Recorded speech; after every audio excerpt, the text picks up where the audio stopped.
The movie starts as a man walks through the Grand Central Station, New York, with a gun in his hand. People around him notice the gun and start running away. He walks to another man who seems to be protecting a girl. Both the men point guns at each other. When the security stops them, the camera pans to a clock which shows that the time is exactly 2:22. Then we can hear gunshots. Turns out it was just a dream.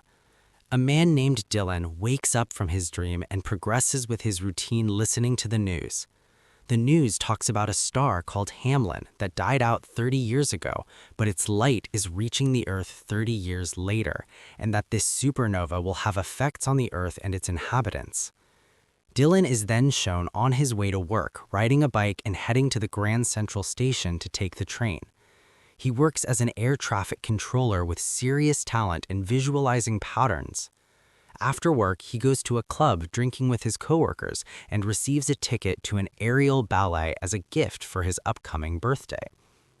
The following day at work, he starts to see constellation patterns in front of him. He starts to hallucinate about his recurring dream and cannot communicate with airplanes. He looks at the clock to see it is exactly 2:22. Looking closely, he realizes that the clock has stopped. Dylan comes back to his senses only when his colleagues call him. Dylan notices that the planes are about to crash into each other due to his pause. He quickly reports to the pilots and saves them from crashing by an inch. The passengers inside the planes are relieved. Dylan notices that the clock has started working again. Due to this incident, he is suspended for 4 weeks. The day after he was suspended, he attends the aerial ballet where he sees a woman named Sarah and is stunned by her beauty. After the ballet is over, everyone is at the after party. Dylan approaches Sarah and introduces himself. They go to a restaurant and start talking. Dylan tells Sarah that his father was a pilot and that he also trained to be a pilot but could never become one as he was afraid of flying. Sarah tells him that she works at the Howard Pace Art Gallery. He also tells her about being suspended from work, and he finds out that Sarah was on the plane that almost collided with the other aircraft at 2:22 p.m. Dylan felt apologetic about the incident, but Sarah was instead thankful towards Dylan for saving her life. As they depart, they admit to each other that for a first date, they felt a deep connection, and it felt like they had known each other forever.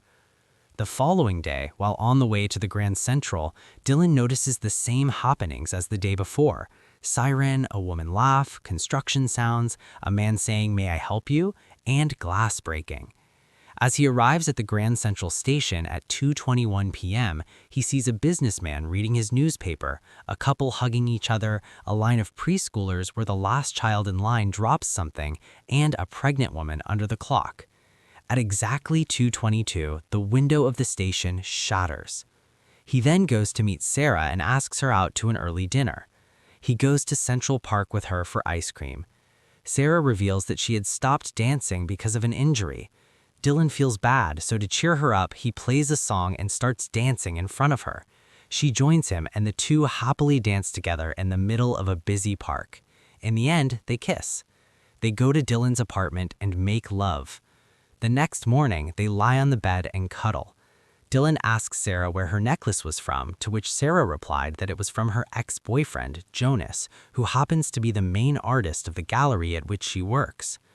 Dylan asks when is Sarah's birthday, and they find out that both of them were born on the same day, April 18th, 1986, and they are both turning 30 within a week's time. Dylan suddenly hears a car crash on the road below his apartment at exactly 9:15 a.m., and he tells Sarah that it is the third day in a row that the same incident had happened. Dylan then takes a cab going to Grand Central. As the driver takes the shorter route, Dylan tells him to stop the cab, and this infuriates the cab driver, who turns around to tell Dylan off for shouting at him. Just then, another car hits them both, causing the breaking of the cab's glass windows. Even though Dylan is injured, he goes to the Grand Central Station and sees the exact same pattern of events.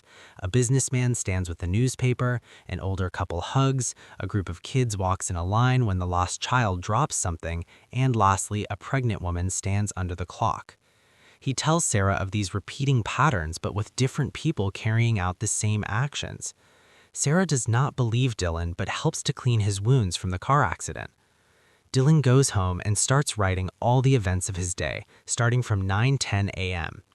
First, he writes about the drop of water, then a bug dying and a plane flying overhead. The following day, Dylan goes to the top of his apartment building to see if the pattern repeats. He waits for the drop of water like yesterday, but the sky is clear. However, at exactly 9:10 again, a drop falls onto his notebook.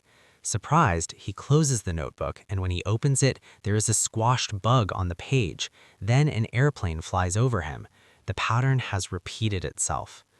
Dylan goes to the gallery looking for Sarah and realizes that the gallery was having an exhibition with Jonas's art piece as the main exhibition. Jonas is Sarah's ex-boyfriend. He has created a light hologram exhibition about the Grand Central Station, and he sees that it is exactly like the events that Dylan has experienced in the past few days. A businessman reading his newspaper, a couple embracing each other, a line of preschoolers when the last child drops something, and a pregnant woman under the clock. Dylan assumes that Jonas is stalking him as only Dylan knows about these events. He attacks Jonas, resulting in a brawl. He questions Jonas on whether he was stalking him. In the audience is the owner of the gallery. He applauds, saying it was a great idea to enact the murder at the Grand Central that happened 30 years ago. Sarah apologizes to Jonas about Dylan's attack and puts her relationship with Dylan on hold. Later that day, Dylan texts Sarah to beg for her forgiveness. In the meantime, he finds a stack of envelopes hidden in his home. He finds out a man named Jake Redmond had written these letters to a woman named Evelyn. On investigation, Dylan finds out that Jake Redmond lived in his apartment 30 years ago, back in 1987, and he also finds an article online and finds out about the murder that happened 30 years ago in Grand Central. Jake Redmond was the murderer. He killed his lover Evelyn and a police officer in the middle of Grand Central. Evelyn was even pregnant at that time. The murder occurred exactly at 2:22. Jake killed Evelyn out of jealousy because Evelyn was in love with the police officer Noah Marks, who Jake killed that day too. He also finds that Jake, Evelyn, himself, and Sarah share the same birthday. In fact, he and Sarah were born on the day that Jake and Evelyn died. Dylan connects the dots and figures out that he and Sarah are Jake and Evelyn in another life. Then he finds Evelyn's address in the letters and visits her home. Dylan meets Evelyn's sister, who tells him that Evelyn loved Jake a lot, so she thinks the theory that Jake killed Evelyn because she loved someone else is false. She also informs him that Noah, the police officer, was in love with Evelyn too. When Dylan gets back home, he links the constellation that is taking place after 30 years and their situation. He sees that the 3 stars involved in the constellation are actually Jake, Evelyn, and Noah. Currently, it is Dylan, Sarah, and Jonas. Since the constellation has returned, their fate has also returned. He texts Sarah about what he has been seeing and asks her to meet him. Sarah is in the gallery looking at Jonas's holograms. She tells Jonas about Dylan's findings, but Jonas dismisses it as Dylan's delusions. Later that day, Dylan is in his apartment when Sarah visits him. She sees him distressed and tries to console him. Dylan tells her that since the following day is their birthday, there's a chance he can kill her like Jake killed Evelyn, so he tells her to go away and never meet him again for their own good.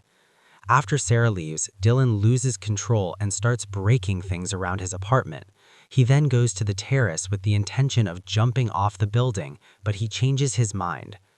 Sarah, on the other hand, goes to Jonas's office and tells him everything that happened. Jonas offers to take her on vacation to get her mind off Dylan. The following morning, Dylan realizes that the water drop, the bug, the plane, and everything that happens in the pattern happened to Jake the day he died. The pattern has been trying to inform Dylan that Sarah is in danger. After figuring this out, Dylan runs to save her. He calls her several times on the way, but she doesn't pick, so he goes to Jonas's office. There, he is shocked to see a wall filled with Sarah's pictures and several holograms of her. He realizes that Jonas is obsessed with Sarah. He also finds an empty case of a gun and is now sure that Sarah is in danger. He rushes to the station to find her. Meanwhile, Jonas and Sarah are in the Grand Central Station buying the tickets for their journey. Jonas tells Sarah to wait for him under the clock. History is repeating itself. Jonas returns to her with the tickets. He too realizes that they are living their past. Sarah tells him that she cannot go with him because she is in love with Dylan. Agitated, he asks Sarah to tell him that she loves him, but Sarah refuses. Just as Dylan arrives at the station, Jonas, thinking that Sarah called him there, gets enraged and makes his way towards Dylan with a gun. Sarah begins to see the same characters that Dylan had described, the businessman, the couple who hugs, the children, and so on. She comes to realize that everything Dylan said was true, but that also means the pregnant woman under the clock is Sarah herself. Jonas first points his gun towards Dylan, and then he points to Sarah, saying that if he couldn't have her, neither could Dylan. Dylan shields Sarah just in time, but he gets shot at 2:21 p.m. The events from 30 years ago play out, and exactly at 2:23 p.m., Jonas gets shot by the police, who have followed Dylan there. Dylan falls in Sarah's arms and momentarily closes his eyes. He has visions of Jake and Evelyn being affectionate. Luckily, he does not die. Sarah then looks at the clock. It is 2:23 p.m. They managed to survive, and fate has changed. We finally get to know that in the past life, too, the police officer Noah was the one who killed Evelyn and Jake, but the police had turned the story around to save their reputation. The dying star Hamlin mentioned at the start of the movie finally disappears, but a new star is immediately reborn. In the ending scene, it is shown that Dylan and Sarah are living happily, with Dylan having finally overcome his fear of flying and is now a pilot, and Sarah smiling affectionately at their baby in the cradle.